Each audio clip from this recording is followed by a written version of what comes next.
Okay, so let's go ahead and look at another really good submission from the full mount position, and that is the armbar from the S mount, okay? And I kind of treat this armbar as kind of like a 1-2 punch with my X choke, where the X choke fails, a lot of times I'll try to flow directly into my armbar from S mount. If that fails, I just kind of go back and forth and just basically spam it until one opens up. Let's go ahead and take a look here at just the armbar itself.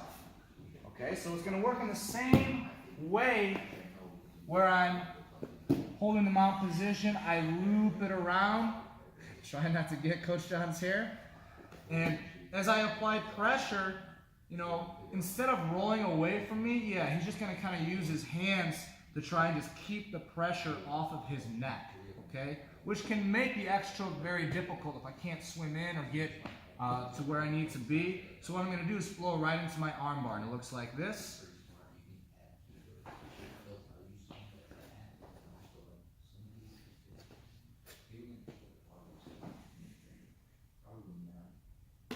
And I get the submission. Let's break this down a little bit more. So, loop it around. I start to apply pressure. He doesn't like it, right? He wants to relieve that pressure on his neck by bringing his arms up. Okay? Now watch what I do.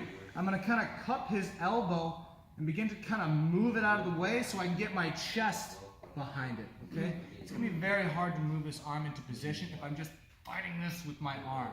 Okay? I want to use the strength of my whole body. So as I begin to move it, I get my chest behind it so I can move it out of position here, and then I'm going to slide my left knee, once again, just like the technical armbar, way up high by his head here, okay?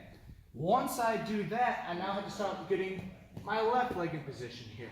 So what I can do, let's say like his arm is down here, I can look to start grabbing at the wrist or cupping at his elbow to pull this arm out of the way so I can kind of go heel, toe, until I get this leg all the way flat, okay? And when you're first starting off in this position, this can feel very strange, okay? But if we hold this position correctly, it puts an immense amount of pressure on the person on bottom's chest, okay?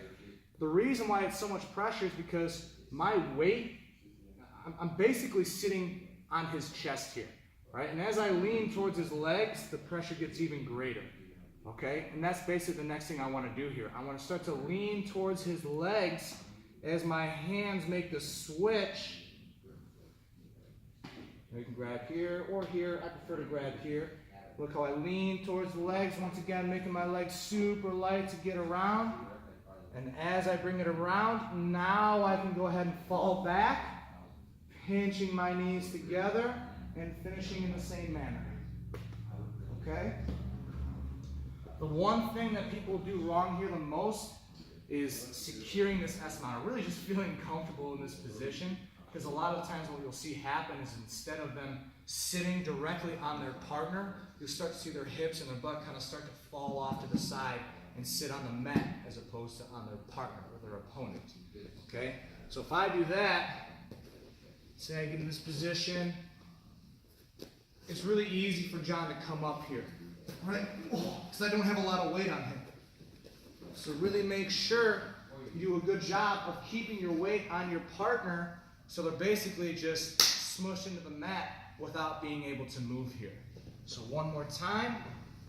I loop it around. Use my chest.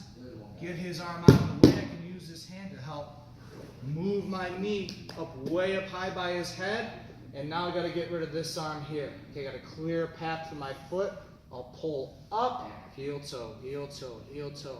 So I get this leg all the way flat, and now I'm in the S mount position.